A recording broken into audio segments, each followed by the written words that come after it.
এই শালা কাঠুয়া হিন্দু রবীন্দ্রনাথ ঠাকুর এর জন্ম হইতেছে 1862 সাল।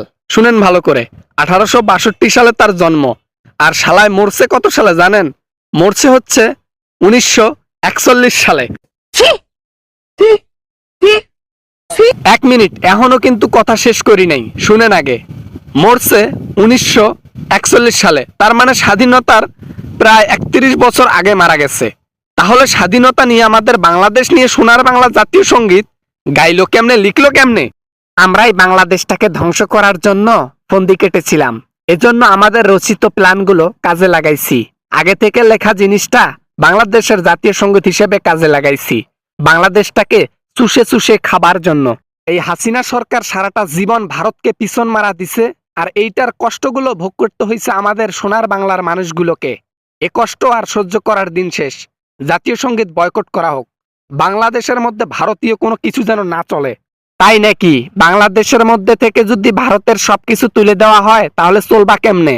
অধিকাংশ জিনিস ভারত থেকে নেওয়া, অথচ এই জিনিসগুলো নেওয়া বন্ধ করলে বাংলাদেশের মানুষ না খাওয়া অবস্থা হয়ে যাবে, মারাও যাবে সবগুলা।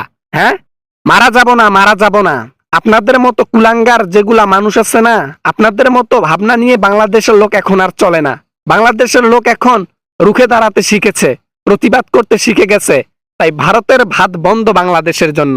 আমাদের অভাব হবে না। ছোট্ট একটি দেশের মধ্যে সম্পর্ক না রাখলাম, তাতে কি হয়েছে? আরো কত জায়গায় সম্পর্ক আমাদের ভালো রয়েছে। বাংলাদেশের সাথে সম্পর্ক না করলে তাতে কি আমাদের চলবে না নাকি? যে এক না দেশ, তার উপর আবার বড় বড় কথা বলে। সুসার বাচ্চা সুসা, এই বাংলাদেশটারে ছোট বলবি না, বাংলাদেশের মানুষগুলারে ছোট বলবি না, ইনসাল্ট করবি না। বাংলাদেশটা হয়তো ছোট হতে পারে, কিন্তু বাংলাদেশের মধ্যে যে জিনিসগুলো আছে না, স্বর্ণের চাইতে বেশি দাম, যেগুলো তোরা মাংনা খাইছিস হাসিনার কাছে। হাসিনা তোদেরকে মাংনা পিছন মারা দিছে, আর তোরা চুষে চুষে খাইছিস। সেই দিন শেষ। এখন সামলাইতে পারবি না। বাংলাদেশ থেকে যেগুলা খাইছিস না, এগুলো আর খাইতে পারবি না। ইলিশ মাছ এখন তোদের পিছন দিয়ে দেবে, নিবি? বাপরে বাপ, বলে কি রে? ইলিশ মাছ দেওয়া বন্ধ করলে তো আমাদেরই সমস্যা হয়ে যাবে। আরে না, বাংলাদেশের সাথে সম্পর্ক রাখতে চাই, কেননা ইলিশ আমাদের দরকার। পৃথিবীর মধ্যে 50% ইলিশ বাংলাদেশ থেকে আসে। ওইটা না আসলে ভেজাল হবে। আমরা খাবো ইলিশ, আর তা বাথরুম করব ভারতের মধ্যে। সেই বাথরুম তুলে তুলে খাইও। ইলিশ খাওয়া বাদ দিয়ে দাও, বাংলাদেশের পিছন চাটা বাদ দিয়ে দাও। বাংলাদেশের পিছন এখন তুমি, হাসিনা তোমার ওখানে গেছে না, ওর পিছন চাটো, বুড়ির পিছন। না মানে এখন তাহলে কি বলতে চাও? জাতীয় সঙ্গীত নতুন করে গাইবে? বাংলাদেশের মধ্যে জাতীয় সঙ্গীত এখন কি উঠাই দেওয়া হবে? বুঝলাম না। যে জিনিসটা স্বাধীনতার জন্য বানানো হয় নাই, যে জিনিসটা ভারতের একটা ষড়যন্ত্র মাত্র জিনিস রটানো হয়েছে বাংলাদেশের মধ্যে, এই জিনিস আমরা রাখতে চাই না, বয়কট করে দেব। জাতীয় সঙ্গীত চেঞ্জ হয়ে যাবে। এই জাতীয় সঙ্গীত আমরা রাখবো না দেশের মধ্যে। বলে কি, এরা তো দেখি সিরিয়াস হয়ে গেছে। আর তো মনে হয় বাংলাদেশকে চুষে খাওয়া যাচ্ছে না। তাদেরকে ভোগ করতাম, খাইতাম, ফিরতাম এই হাসিনার জন্য সবকিছু।